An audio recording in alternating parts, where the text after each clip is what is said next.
Thank you so much, Mayana, for this wonderful discussion. So many of these issues resonate with everyone today. Because we go through these, even if we don't have fertility problems, even if we have a family, you can't run away from the pollution that is affecting you, that is affecting your children, and the lifestyle changes that we are seeing that are going to affect our health in the long term. Thank you all for joining us and sharing your views with us. Let's move on. Now, one would believe that when we are treating patients, it is their health and well-being that is the focus of the treatment.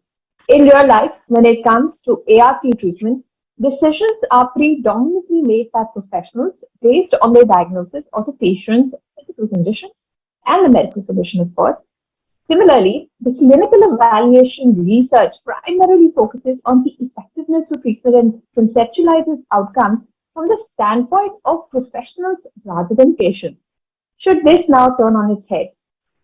Should patients' physical condition and their mental well-being be taken into account when deciding what would the right treatment option for these individual patients?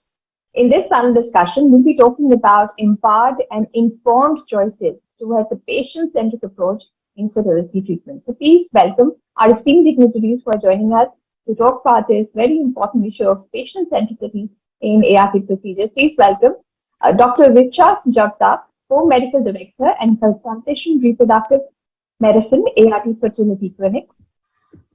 Please also welcome Dr. Pratap Kumar Narayan, Head of Department, Reproductive Medicine, Kasturba Gandhi, Manipal Hospital. Please welcome Dr. Manish Banker, Medical Director, Nova IVF Fertility, Ahmedabad. Dr. Rohit Gutgutia, Medical Director, Nova IVF East, and Dr. Ratna Devi, Chair of the Board of Directors, International Alliance of Patient Organization. A warm welcome to all of you. Thank you all for joining us. Pleasure to have you with us to talk about this very important issue.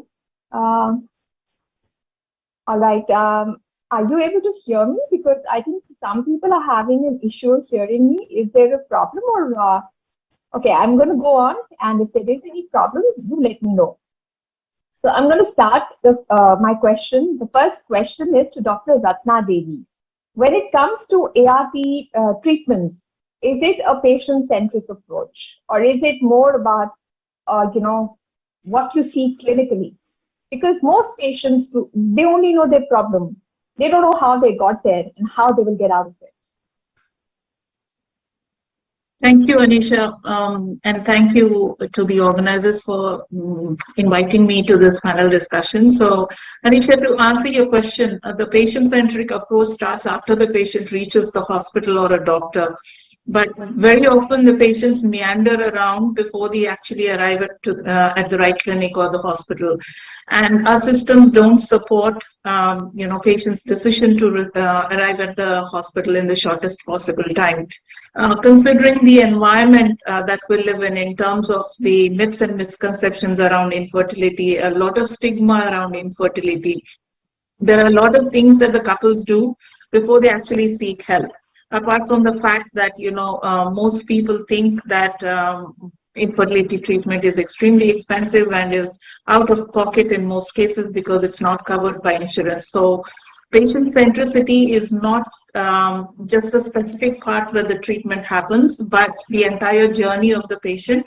And that journey is currently not captured in our healthcare system. So I wouldn't call it very patient-centric. However, once the person reaches the right doctor and hospital, they usually get the correct advice and then things move forward. But reaching that hospital is the biggest challenge. Right. Dr. Gutgutia, do you concur with what ma'am is saying? Once you reach the right spot, then everything falls in place. Because then you're still in the hands of the expert, and the expert has an opinion in your medical condition. But who's going to tell me what is my medical condition? Are there options? Which is the best one for me? Once you reach the right space, you're in good hands, or is there still more that has to be done? So, yeah, first of all, it's good to connect once again with all of you. To take this thread forward as far as patient-centeredness is concerned, getting the patient to come to the clinic is one part of the story, and I'm very sure Dr. Ratna pointed out But more than that, it is after that the patient connects with the system. I would not say the doctor itself, the whole system. That's when the centeredness of the patient comes in. And when we talk about patient-centeredness as far as the treatment, as far as IVF or infertility is concerned, because there are a lot of choices and there is no right and there's nothing wrong in treatment of a fertility patient. So that's when the respect for the patient's needs and the choices and fundamental values come into the picture. And to me, that is what is patient-centeredness, meaning you know what you want to do as a clinician or as a team who's providing the care, the healthcare provider. But when you make the plan for the patient, you factor in the patient choices as well, as far as is practically possible. And this is a way of working. This is how you work in your clinic. And that is what is patient-centeredness as far as I'm concerned. Right. Dr. Richa, you heard what Dr. Rohit has said, what Dr. Ratna has said. Can you give me an example where you have shown patient centricity and, deferred to the choice of a patient, and where that may not have been medically the first, option for you? Can you give me an example? So thank you, Anisha, for this opportunity and the question that you've posed to me. I think it is two factors. It can never be one thing. So what the patient wants is the crux of the issue, because that's why they have come to us. And that's the main thing that we have to consider, whether they want fertility, whether they want it now or not. I may have 10,000 things that I can discuss with them. But first thing I have to take in account is, what does the patient want? Because fertility is a very elective or optional treatment. It's not that the patient has come to me with the pain in abdomen that I have to treat them.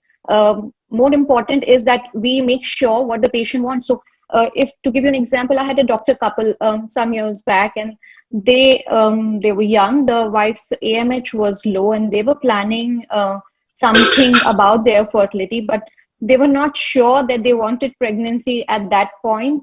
The doctor herself was supposed to go for a fellowship abroad. And that's when we sat down and discussed together that she wants fertility, not right now. We thought about making the embryos and freezing them because her AMH was low, her egg reserve was low.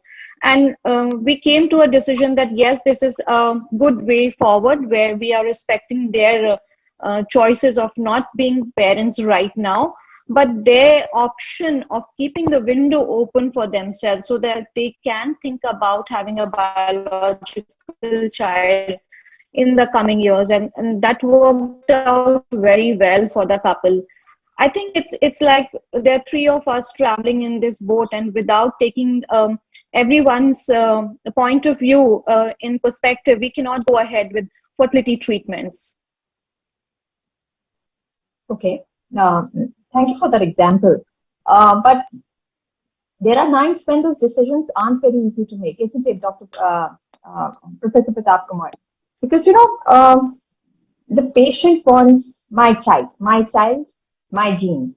But we are seeing that, perhaps the woman is not in a condition to carry the baby, or the husband's sperm count is very low.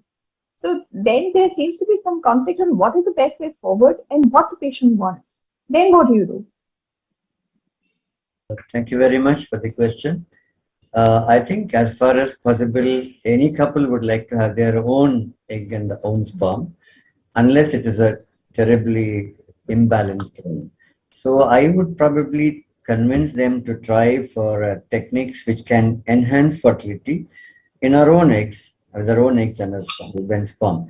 But unfortunately, if the sperms are not there at all, in spite of doing all the tests, then we might offer the third party the donor sperm. Otherwise, for a woman, I think up to, as long as the anti-Mullerian hormone is not too low, you can still try for her own eggs. I think that's where the counseling matters, because we have techniques where we can fertilize very low number of sperm count and low number of egg as well. So I think the initial thought and explanation should be that we try with their own gametes. Okay, Dr. Manish, when we talk about fertility treatment, especially in India, the onus usually falls on women. So how do you make the treatment more of a couple-centric treatment in place of placing all the responsibility on the woman. Because many a times the stigma of infertility is all about the woman's inability to conceive. I think this is a very valid question, but before I come to that, I think what we need to define on patient centricity is what do we actually mean by patient centricity? Does it mean that we do what the patient wants? No, that is not how you should define patient centricity. The other treatment as opposed to patient centricity is a standardized one shoe fits all approach. So what patient centricity means, you need to individualize for every patient rather than using a cookie cutter approach. So a patient might want something which is not indicated, which is not in her best interest, which is expensive, which comes at a risk, then you are not obliged to offer it. So patient centricity is to individualize the treatment based on the current medical evidence, based on your judgment, based on your evaluation of the patient, and taking the patient into confidence rather than forcing something on it. So, I mean, just going back to the previous question, if the patient wants her own eggs and sperms, but if her uterus is not fit to carry the pregnancy, or if she herself is not medically fit to carry a pregnancy, we have to refuse or offer alternative treatments. But coming to your question on male versus female, the husband and the wife, all data shows that in nearly 1/3 of the patients, it is the husband who is at fault. In another 10-15%, the husband is a contributing factor. And in another 1/3, it is the female alone. And in the balance is kind of an unexplained. So the only way to approach this situation is to involve the husband in the treatment, and the consultations and counseling have to happen for the couple versus only the female. And this stigma is gradually disappearing, it is decreasing, but in still the urban and the rural areas, it is still a problem. And the only way we can do this is to involve the husband rather than treating only the wife. All right. I think Dr. Ratna Devi has a point to make. Ma'am, please go ahead.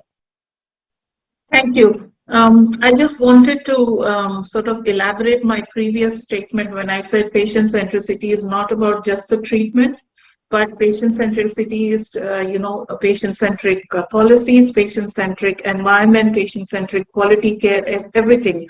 And it doesn't stop with just a visit to the doctor. It happens before they visit to the doctor as well as after the visit to the doctor. So it's a care continuum pathway.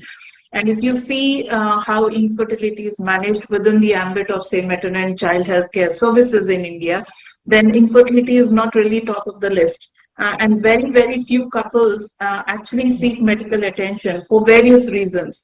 So if, fertility treatment or treatment for infertile couples has to be made universally accessible, then patient centricity has to be built within the policies, within the healthcare environment, and within the health systems. And we are a very long way, behind. We have many, many steps, many miles to go before we actually reach that level where patients can, without any hesitation, seek medical attention and be able to receive it without having to struggle for it. That's what I meant when I said patient centricity is still not there in our country. All right. I take your point, Dr. Ratna Devi, but what do we do till we get there? Because who's going to do this? Who's going to build the policy? If you keep waiting for the policy makers to make the policy, then you're waiting forever. But you still have to treat the patients till then, right? So, Dr. Manish, should there be a clear policy framework on giving all relevant knowledge to couples seeking therapy, including the cost, the effectiveness, the risk involved in the therapies, and the other issues by medical practitioners? Because, they're doing it. They're doing the job. They're delivering the goods. They should inform the patients what they're in for, because the patients only want the baby. They don't know the steps involved.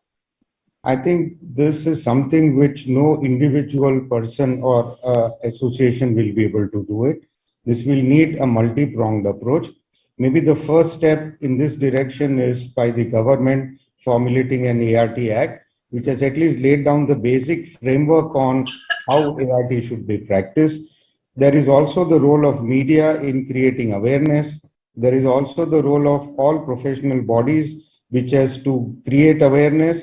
and then it falls to the individual practitioners who will have to join in. So it would be a kind of a multi-pronged approach, and every bit of contribution from everyone who can help will definitely help. Having said that, things are improving. Today, with the era of internet, we are seeing a great increase in the awareness. So things are changing. Of course, they need to change faster than at the rate at which they are. What do you think, Dr. Rohit? Do you think our policy framework is in place now that we have a new law? Or do we need to, on an individual level, as a practitioner of ART, make our own set of rules and explain to the patients what's in it for them? I think Dr. Banker has set the tone rightly, that we were working in an unstructured way, and there's a structure that has been put in now. And of course, the media has been doing a lot of work on this, and conclaves like these also help, because the education part or the awareness part is happening quite a bit in the last couple of years. Having said that, it is on me as a practitioner to create an enabling environment, because however much we give out handouts to the patient, unless we have a culture where we encourage the patients to come in and ask questions without being judged, that to me is the most important part of, let's say, getting the patient involved in the treatment. She or the couple as such should be comfortable to ask questions and be answered with no bias or with no judgment on this. And then, of course, continually engaging with the patient. As Dr. Banker pointed out, it has to be a couple that has to participate in all the counseling sessions. In fact, even allow the husband to be present when the basic treatment procedures are being carried out, so that there is a sense of equal participation that gets built in. Helps to resolve interpersonal issues also. So these are things, and it has to be multifaceted, multi-pronged. But it has to be initiated by me, the clinician in my clinic, so that I can take the entire team along with me. Dr. Richa, sorry, I'm coming to you with all the practical examples. On a practical level, how do you do it? You've got hundreds of patients, right? And then if each one you want to sit in counsel, then how will you follow up on the treatments and ensure that, everything is in place? In real life basis, how does patient centricity work? So, Anisha, yeah. So I think when we talk about patient-centeredness or empowering our patients with the knowledge and their options, the first time that we meet the patient, it can't be a hurried discussion. It has to be a session which gives time for the patient to express their needs, their beliefs, their issues, their traumas, their journey of fertility, and then the consultant to examine and understand their medical issues, so that there's a proper amalgamation of medical and social issues. And then once we have come to a conclusion on that, then the options can be enumerated by the patient. It cannot be a one-liner that the doctor writes down and says, start this medication. It cannot work like this. This is a very holistic approach that we take, and that's why the first consultation is very, very important. It should actually be at least 30 minutes so that you can understand the patient completely. And then there should be an option for the patient to address their further queries, their questions. And to that effect, counseling in an infertility center is very, very important and a crucial step. It will be done by the doctor as a first person, because that's the first point of consult. But after that, an independent counselor who understands their beliefs, their fears, their hesitancies, and kind of handholds them throughout the entire process. So it's not just one point which helps the patient to get comfortable and understand and take a right decision. It's the entire team framework, and it's not at one day that it happens. It's throughout their journey through a fertility treatment. When they come in, when they start their treatment, while they're going through it, through their disappointments, through their hopes, and finally till the point that they can safely initiate their journey to parenthood with happiness. So it's a multi-pronged approach, and it's a long journey for some people, definitely. But as consultant, as medical care providers, we have to be available to these patients all the time. That's how we can judiciously say that, okay, we did the best for our patient, we gave them the choices, we understood their needs. Then we can make sure that the patients open up to us. That is when we see that the patients come forth with more questions, more queries. And that itself simplifies their path to it, because what we do not know, we always fear. What is explained to us and understood becomes more simpler and more easy to approach. Then fertility treatment or even IVF does not look like this big hill top that you have to conquer. It just becomes a path that you have to take. All right. Professor Pratap Kumar, medicine has come a long way, and a lot of people are now talking of customization, a tailor-made program for a individual given the condition they are in. When it comes to ART treatments, how much of customization or individualization is present? Because some people believe, this is what happens. Step one is this step. Step two is IUI, step three is IVF, and this is the rigmarole that everybody will go through. In your mind, how much of individualization is there? And this also then puts patient centricity in focus. Yeah, thank you. I think all the practitioners have to form their own protocols, and there are enough and more explanation for every protocol. So when a patient or a couple come to me, I would probably put them into the category of what next is the treatment. So before I do a hundreds and 101 kind of investigation, I would probably choose the investigation. There is no need to do many investigations in this couple. So I think it starts from right from the history taking examination and the finding, which tells me what that couple need next, because everybody cannot be having IVF and some cannot be having IUI. So there are some protocols. So we would probably like a one-stop clinic. I would say as they come for the first time after counseling, I would tell them you need that and you need this. So I think depending on the sperm count, we would probably counsel them. And definitely too many investigations at the beginning will kind of be very bad on their mind, and they would think that it's too much of expense is gone at the beginning itself. So I think we would be very carefully choosing the investigation, and it is customized. Every patient needs a different kind of evaluation and different kind of management. I think we should have some protocol for ourselves as to what has to be done next for each kind of a patient. Okay, so it seems that ART treatments are actually quite customized and unique for each Yes. patient. Dr. Ratna Devi, what can the medical fraternity do? Do they need to do more so that the patient feels that I am the focus. I want something, but in the middle of the way, what happens to me is not irrelevant. Patient centricity is there. Do you think the medical community needs to do more? So, yes, because the medical community is not just the IVF specialist or the fertility specialist.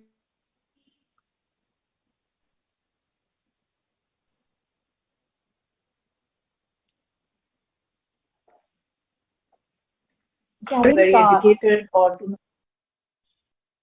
not very educated, do not have the right skills, and may not be, taking the right decisions in terms of a proper referral.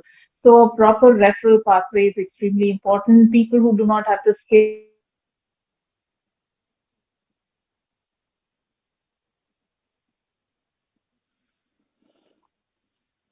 and then it does not end in a positive note, and then they lose hope and also a lot of money, and that brings distrust within the system. So I think what we need to do is to establish some kind of a referral pathway or provide the right information. Right now people seek information from Google or from similar internet, something like that, or maybe word of mouth. So it is important that people have access to the right information, where to go, what to do, instead of meandering through the healthcare system and facing disappointments before they actually reach the right person, which is why I said once they reach a specialist, then everything is sorted. They know what they have to undergo and how much they have to spend. But usually people spend years before they reach the right specialist. So how can we create those pathways so that somebody who's looking for that information accesses the right portal or the right, the information channel, and then is able to reach the right hospital or the doctor, and then is able to, get the treatment that they wish to receive. So I would say the medical fraternity as a whole has a very large role to play. in terms of each person's ability to refer the patient and give the right information.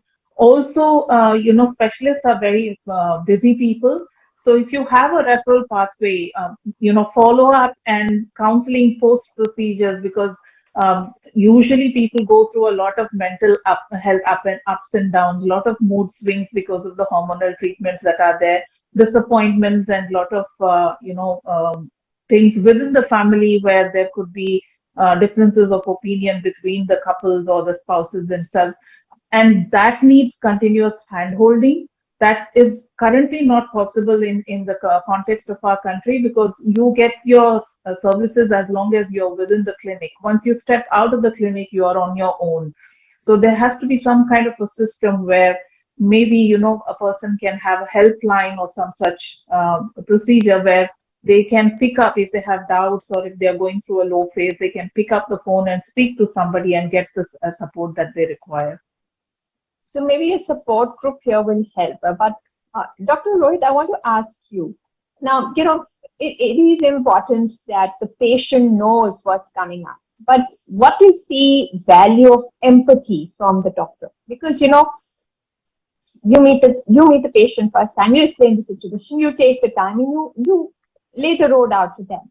After that, there's somebody else holding their hand, helping them out, counseling them. When say a cycle fails, whether it's IUI or IVF, they're not going to go and ask the counselor, tell me what happened. They want answer from the doctor. Doctor की जवाबदेही है कि क्यों नहीं हुआ, मैंने आपको सारे पैसे दिए, आपने पूरा किया, मैं तो विलिंग थी, आपने जो बोला मैंने सारी दवाइयां खाई, फिर भी मेरा बच्चा नहीं हुआ. जिम्मेदारी तो आपकी है ना, आपने मेरे को ट्रीट किया. So at this position, how important is empathy?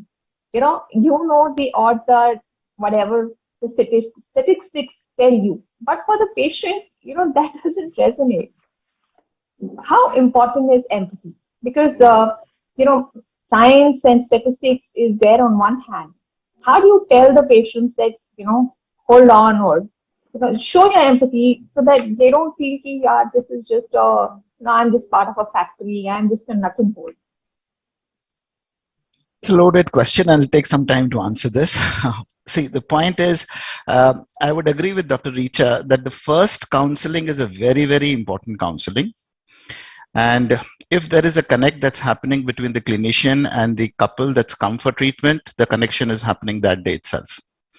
And while we are going on that journey, or let's say we're talking about this couple's journey on that day, we are trying to make sure that she understands the risks, the treatment burden, the effectiveness of each of these therapies.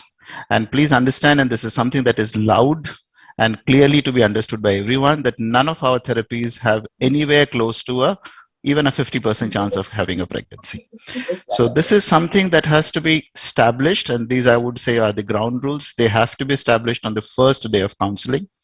We also talk about the costs or the reasonable costs that are associated, and there's this important factor called the time to pregnancy or time to a live birth. This is what the first day event is all about.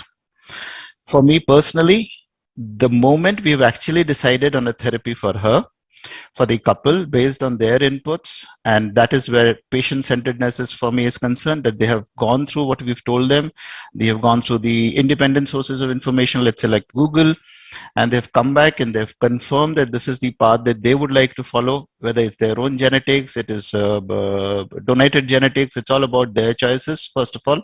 And I don't intervene mostly as far as their choice making is concerned. So that way they're fully independent. But once they have chosen a path and we've agreed on that, then unfortunately or otherwise, I don't see myself as an empathic clinician. I'm okay to be there. I'm okay to talk to them, but I don't try and bring in any kind of an empathy here. It's a personal thing, and I'm sure the panel would have its own opinion on this. Personally, I feel if you bring in empathy, somehow you're trying to push through a treatment, and these are all expensive treatments. So whatever happens during the cycle is kind of very, very clinical in the figurative sense of the word. And post the cycle, once again, if there is a failure, and there are failures, of course, in our practice, then post the failure, then there is another meeting that happens, and that's where the empathy comes in. So it's kind of a switch on, switch off kind of a thing. First meeting is a is a long meeting. It kind of sets the ground rules, and then there's the process, and then post-process there's another meeting which we call the follow-up meeting, and it's during that meeting is that when we talk about what's the plan for the next time and so on and so forth. So this is what my understanding is. Right. Dr. Manish, you want to come in here? Because for most people, IVF is not just, or ART is not just about the money spent, the time given. It is about your hopes, your expectations. And when they come crashing down after a failure, you don't know what to do. At that point of time, many of them look up to their doctors, give them some kind of solution, or even show them a path forward. So what would you like to say? I think this is the most important aspect of any kind of infertility, and for that matter, any kind of medical treatment, because every patient who visits a doctor will expect that there will be 100% success rate, or even if the success rate is 50%, I'll fall in the successful 50% only. So to me, two aspects to this. And again, this goes to the first meeting. And the primary aim of the first meeting is to set the expectations right. We need to make the patient realize what the problem is, what is a realistic expectation that she should expect out of the treatment, how much time it will take, what exactly we will do, how much it is going to cost. The second important thing is you cannot expect the doctor to do everything. In the IVF treatment, there is a doctor, there is an embryologist, there is a counselor who is specifically trained on the empathy aspects.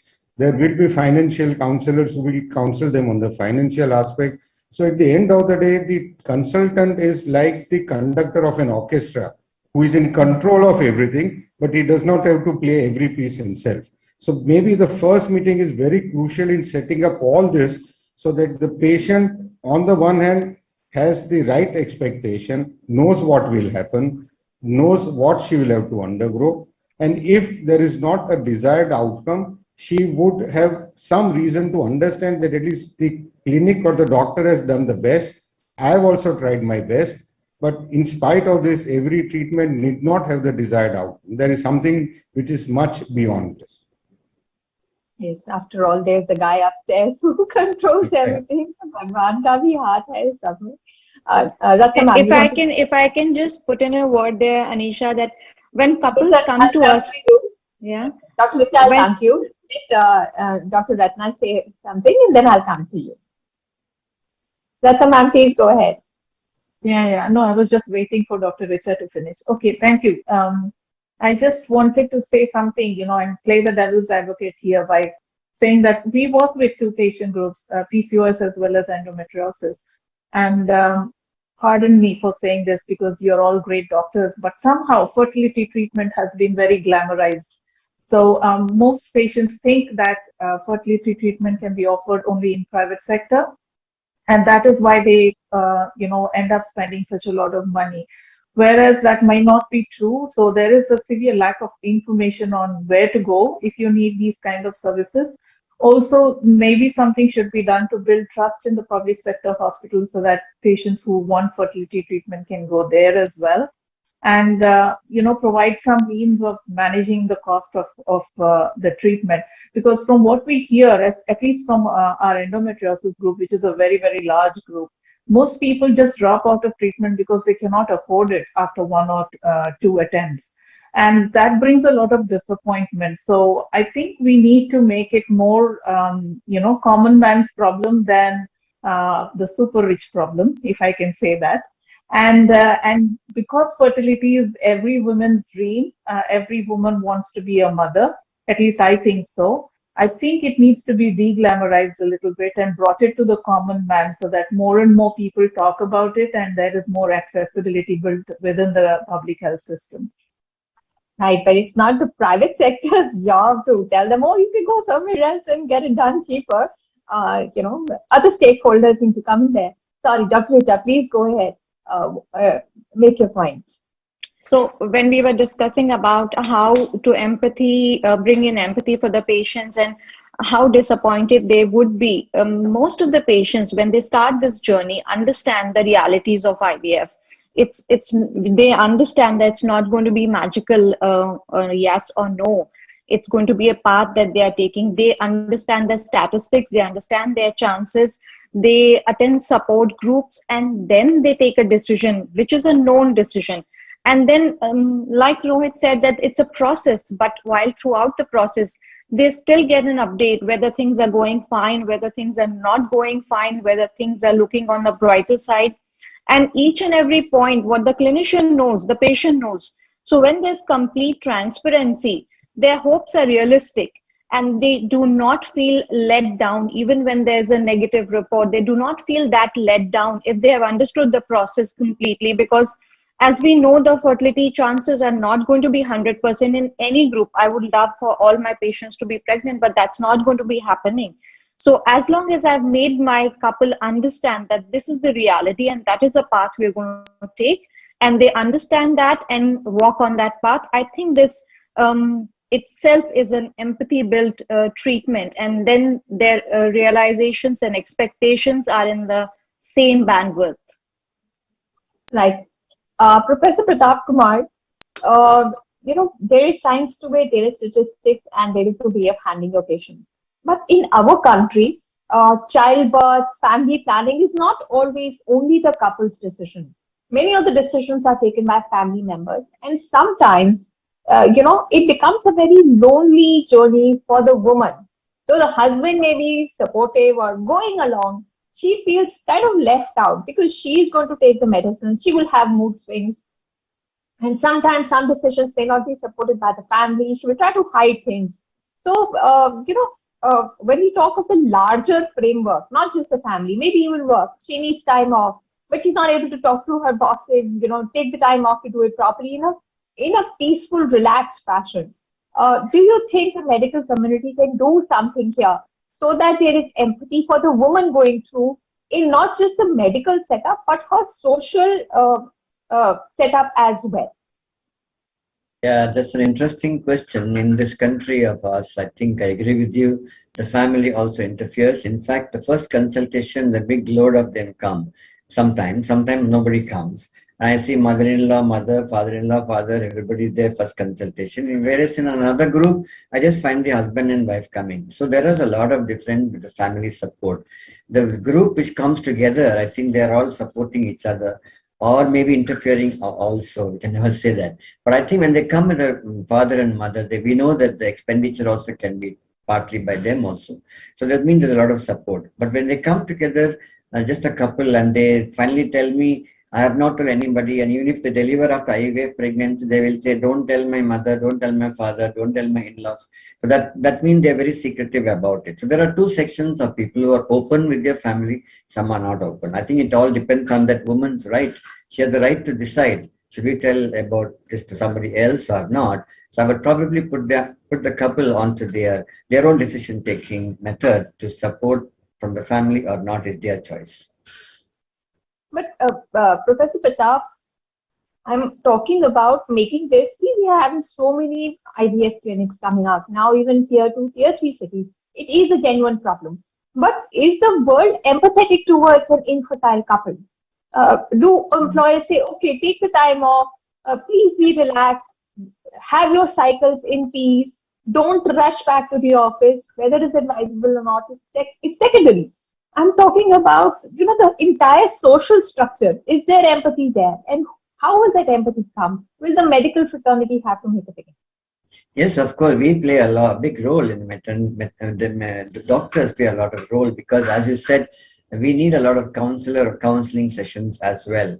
Because I feel a medical doctor basically is kept busy in his own clinic, because he'll be doing surgeries, ultrasounds, and so on. That means we should spend more time in talking to the couple at the first sitting itself. As Rohit has said, that the first sitting is a very important sitting, because we have to get the kind of rapport between the couple and the doctor and explain to them why there is no pregnancy happening. And I agree with Dr. Richa, because we can, at the first sitting itself, we should tell that success is never 100%. I always tell, my favorite statement is, we do not know everything in science. We are not gods. And I always say the last thing we don't know is implantation. We know up to implantation, we know how to make the eggs good, sperm good, and everything good. But they put a good embryo there, they don't become pregnant. And at the first sitting, if I tell them the embryo has to develop its own kind of a substance to get stuck in your uterus, and if it doesn't happen, there is no pregnancy. So that stuck glue is not known till now. If I say that, I think they take the failures very well. Dr. Ratna, Devi, would you like to come here and give us your experience? Because you've spoken about support groups. Support groups are also new these days. I used to work earlier at an office which had a large number of women employees, and nobody would discuss their fertility problems. There was no empathy, or it was so hush-hush. And, after we left the office, years have passed, every week passed, you talk with them and you realize so many of them have undertaken fertility treatments. So could you tell us how do we create an empathy, as an ecosystem for women to succeed? Some people have that pressure, they really want a child, but they are burdened with the expectation of the entire family. That is more important. So if somebody from the family went and said, "Beta, we are with you, jo hoga, theek hoga," that whole expectation, the burden will come down. What can be done so that the ecosystem is more empathetic for the couples going for infertility treatments? This is a very difficult question to answer because, fertility is a very emotional, social kind of an issue, and lots of myths and misconceptions around it. People are labeled if you're not able to conceive, and especially for men, there is a lot of negativity. People come to know that the sperm count is low, and because it reflects on the man's ability to procreate, they would not like to discuss it within friends and family. In fact, they don't even tell their own mothers about such things. So it's kept a very closely guarded secret, and to come out of that needs a lot of courage.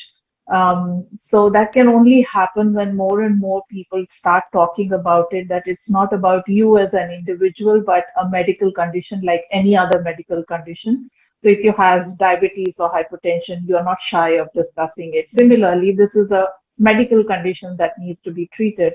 But unfortunately, our cultural sensitivity around it is so high that whether it's the man or the woman, they would not like to discuss it because of the repercussions it has within the family, etc. In fact, when we speak to women, then, we don't have so many men in our group, but when we speak to women, we sometimes hear that if there is one daughter who's having trouble, then they keep it a secret because they feel that maybe the younger daughter will not be able to get married if this problem is discussed openly.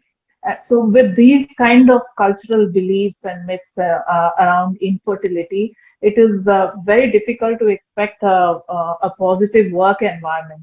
I mean, you don't have it within the family, within the community. So work environment is, far more advanced than starting to talk within the family. So to answer your question, I think the only way to do that is to talk more about it, bring more people who share their stories and come up and say how they overcome those challenges and what they did to be able to bring their families together and discuss openly with them, and show success stories. Success stories are the best way to overcome these kind of social taboos that exist within our culture and community. And when you have these women coming out and speaking and saying, I had this problem, underwent these kind of treatments, whether they conceived or not is a different story, but there could be other positive aspects of how the woman overcame the challenges that she had to face, or the man, for that matter, overcame those challenges, and how personally they have succeeded in living a near normal life. If those kind of stories become more common and are shared in local languages and with people in groups, in forums, in workplaces, etc., I think a more positive environment can be built. Right now, there is a lot of taboo around discussion around infertility. No doubt. Dr. Manish, do you think that when the patient comes to the ART clinic, that is where patient centricity is going to be the most important, because this whole thing about society, about ecosystem, it's going to take time. As a doctor, would you connect incoming patients with support groups? Do you think that this practice works? Tell the success story. You give them more hope. Would you do it? Would you connect them to support groups? I think this is a very standard practice of making patients connect to support groups, because whatever the doctor tells, they will always see, look at it with a pinch of salt. But when they are able to talk and share their experience with patients who have had successful as well as not successful outcomes, that is something which really help. And they can open up with patients in a completely different way than what they can open up, especially for us male doctors. This is another barrier sometimes which exists with a female patient and a male doctor. So we need to have support groups, we need to have counselors. But going to your question on awareness, I think it would be surprising that even WHO classified infertility as a disease less than a decade ago. So even though this is so prevalent, probably the most prevalent disease in the world, even the WHO had not recognized it as a disease.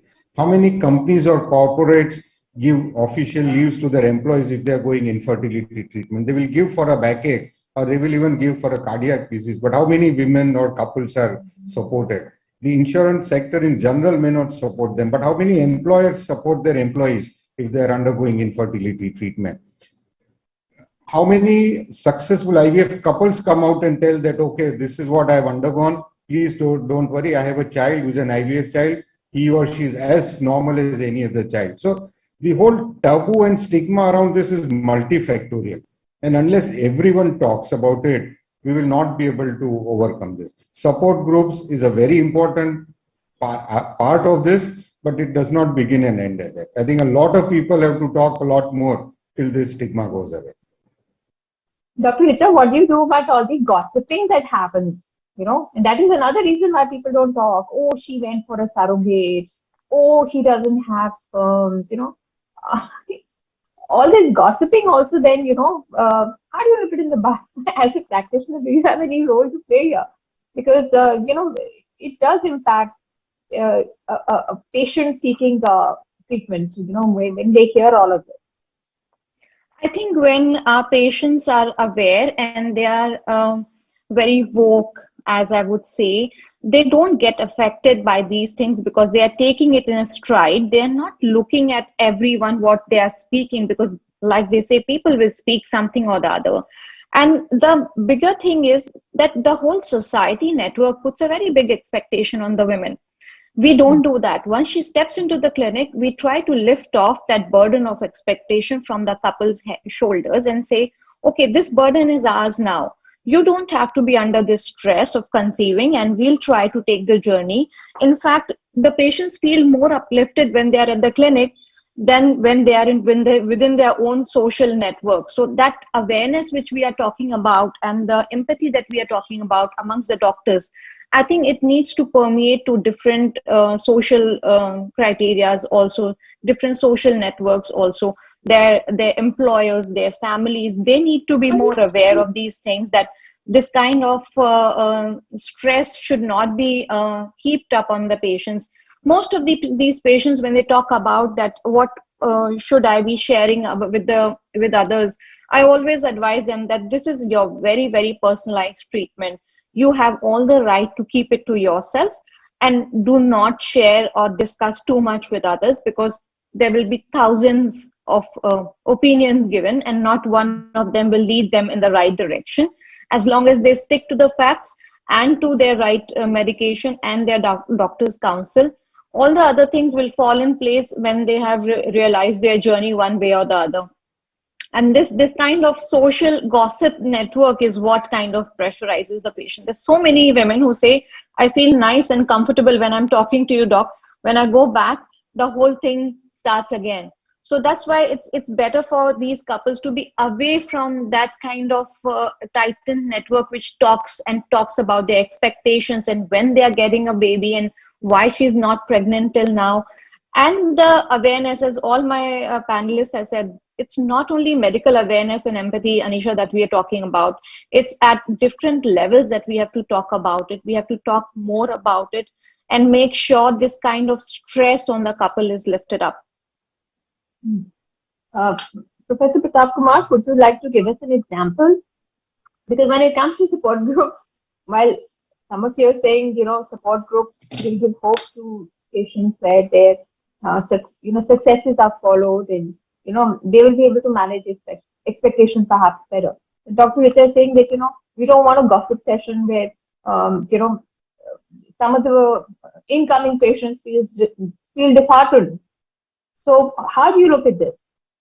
No, I agree with Dr. Manish Banker and others that the support group is interesting, but it doesn't work well all the time. I think we are the support group. If we are the support group to them, right from the beginning, I tell my patients, you don't talk to anybody else, just talk to me and my team. Don't go back to your house and your office and talk about this to anybody, because they will say, oh, didn't the doctor do that, do this?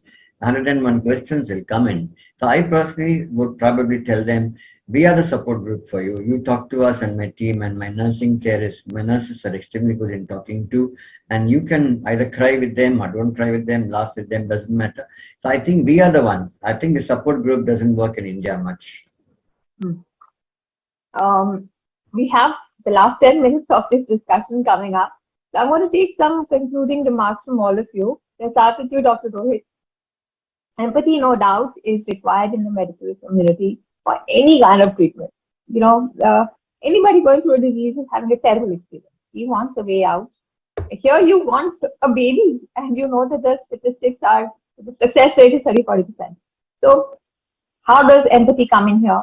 What is the importance of empathy and how to go about it for the medical community? It has been a wonderful session, and these are my asides, I don't know. Number one, you mentioned something about de-glamorizing IVF. I would rather say the society needs to de-stigmatize infertility. So more than us, it is the patient advocacy groups. Dr. Ratna spoke so well. I think it resonated with all of us. It is the patient advocacy groups who have to do a lot of hard work and get this going. One simple example is even my professional colleagues who do not practice ART, they often refer to my treatment modality as artificial reproduction and not assisted reproduction. It's so sad that when you use the word artificial, you're already prejudging me and my patients. So that's something that is so ingrained in our system. So that's where the work has actually got to start. Even our professional colleagues make the mistake of calling what we do day in, day out as artificial reproduction and not assisted reproduction. So that's where it starts. As far as empathy is concerned, to be very honest, to me, to my mind, clear communication is a lot more important than empathy. The empathy has to flow, however, whatever it's worth for, has to flow from the family and the connects. I'm not the right person to empathize with the patient, because the moment I empathize, either I go into overcommitment to the patient, and that's the biggest sin that I can do, or I confuse the patient with empathy rather than with solid scientific facts. I would rather believe in, I wouldn't say teaching, but I would say making the patient or the couple aware about the facts as they exist, because even now, treatment is associated with an outcome. And in most cases, as you said, it's a binary 0 or 1. People would expect a good outcome out of your practice. So they would go to any extent to expect this. And for that, if I empathize with them during my treatment cycle, I may be communicating in a wrong way. So communication for me is much more important than empathy. The empathy has to be there, because without empathy, work cannot happen. And that has to come from the workplace colleagues, the family, the friends, and support groups, which we institute in our clinics. So this would be my summary for the entire thing. Just one more. I think that there's a connect with obesity. Just as persons with obesity are not considered as patients and are generally considered as something that they brought upon themselves, so also our infertility patients also tend to be considered as something that they have brought it upon themselves. So all these are points that need to be pondered and addressed by Dr. Ratna's tribe of people who can actually get this going. And thank you once again. It was wonderful to connect with all of you. Right. I'll come to Ratna ma'am also, but Dr. Manish, what would you like to say in your concluding remarks? because empathy is needed. In this is a roller coaster of emotions when it comes to assisted reproduction. So, I mean, one way or the other, family or doctor, we need that. The couples need the emotional support as well.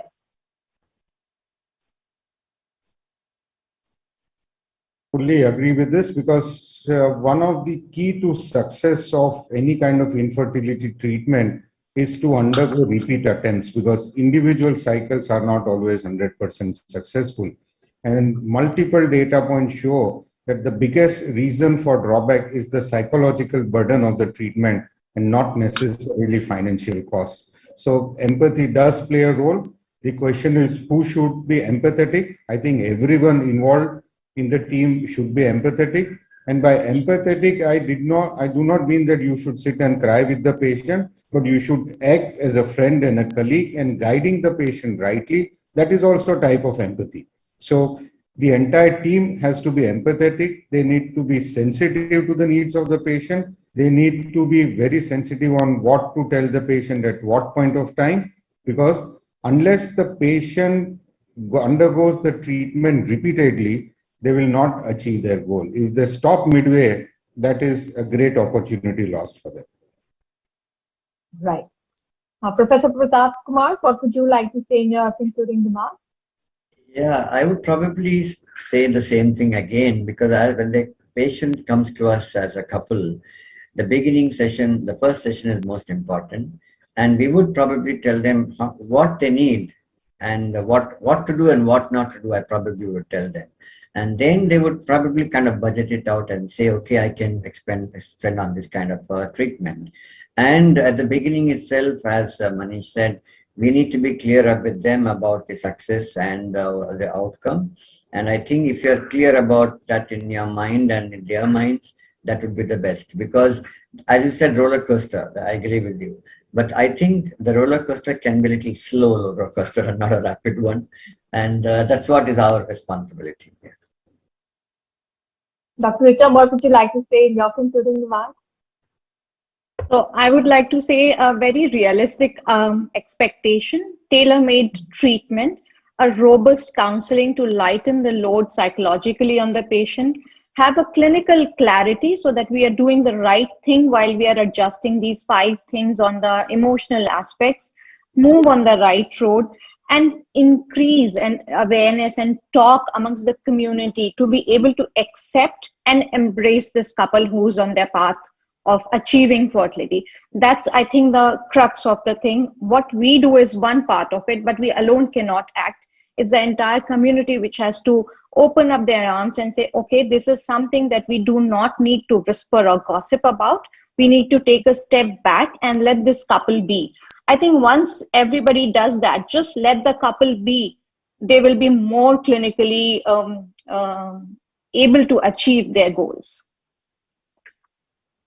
Dr. Ratna, your concluding remarks. And I just want to ask all of you, our medical practitioners, does empathy have a tangible benefit? Less stressed, more relaxed patients, do they have better outcomes? Well, certainly they do. But just to address something that Professor Pratap and Dr. Richa raised, patient groups are officially recognized by the World Health Organization as an integral part of the healthcare system. And WHO has been having a series of consultations with patient groups over the last 1 year. They will come up with a report on what patients feel should be a recommendation to policymakers and member states of the WHO. So in India, also Ministry of Health now recognizes patient groups as an official part of the healthcare system and calls us for all discussions. And we've had several successes in other areas where we work with professional groups. Say, for example, in stroke, we work with the Indian Stroke Association to bring policy change and treatment within the ambit of, say, the NHA, Ayushman Bharat.